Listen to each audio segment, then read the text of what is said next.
घटना के बाद चीफ मिनिस्टर उन्होंने जो कुछ करना था किया था, जो कुछ स्टेटमेंट देना था दिया था, एक्शन लेना था लिया था, अरेस्ट किया था। अभी ये सीबीआई के हाथ में है। तो जो जूनियर डॉक्टर्स लोग जो डॉक्यूमेंट्स और उसका जो स्टेटमेंट दिया है, तो हमारा ऊपर ये रिक्वेस्ट था, ये इन्वेस्टिगेटिंग एजेंसी को हैंडओवर करने के लिए मैं हैंडओवर कर दिया। ऑफिसर्स लोग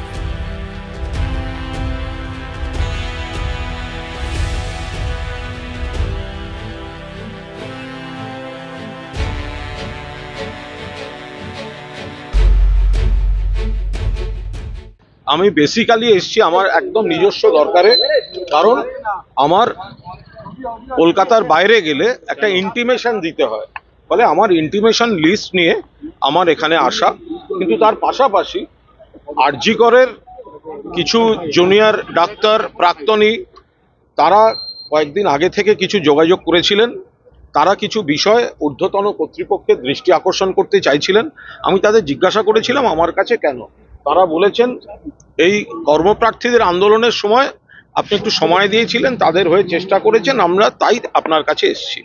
তো তারা আমায় কিছু বলেন। আরজি কর হাসপাতালের প্রতি আমার একটা দুর্বলতা আছে। আমার বাবা মা দুজনেই সেখানে মেডিকেল স্টুডেন্ট ছিলেন। আমার জন্ম আরজি করে, আমার ঠাকুর দাদার চেম্বার এবং ওষুধের দোকান আরজি করের গায়ে ছিল। অতীতে এক্সপ্যানশনের সময় সেগুলো সব উঠে যায়, আমার একটা দুর্বলতা আছে। এই জুনিয়র ডাক্তাররা কিছু জরুরি বিষয় দৃষ্টি আকর্ষণ করেন, তো পুরোটা তো আমি বুঝতে পারিনি মেডিকেল বিষয়টা, তো আমি তাদের বলেছিলাম আর একটু ক্লারিফাই করে দিতে। তো ইন দ্য মিন টাইম এই দুর্ভাগ্যজনক মার্ডারটা ঘটে যায় এবং আমরা সবাই এদের দোষীদের বা দোষীর ফাঁসি চাই, শাস্তি চাই। এরপরে তারা আমার সঙ্গে আবার যোগাযোগ করেন, তারা কিছু বিষয় জানিয়েছেন।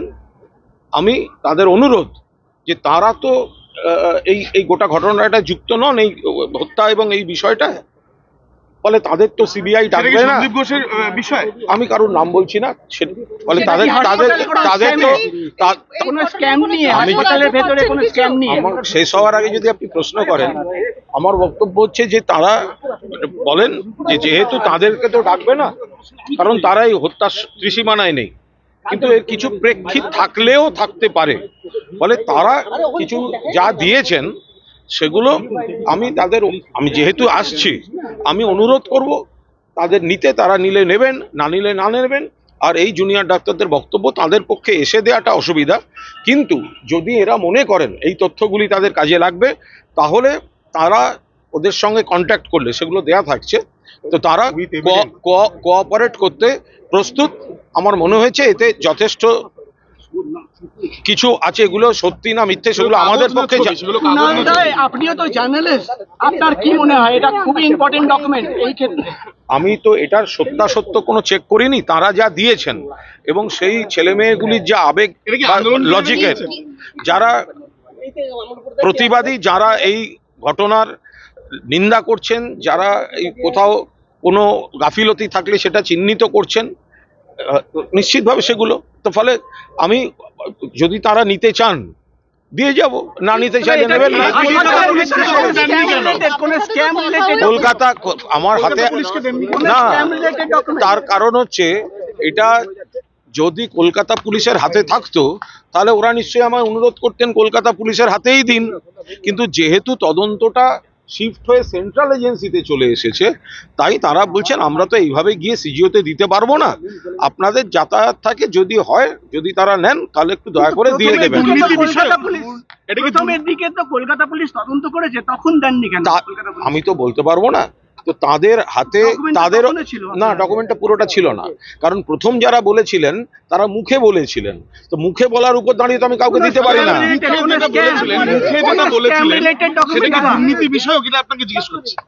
এই বিষয়ে আমি কোনো মন্তব্য করি না।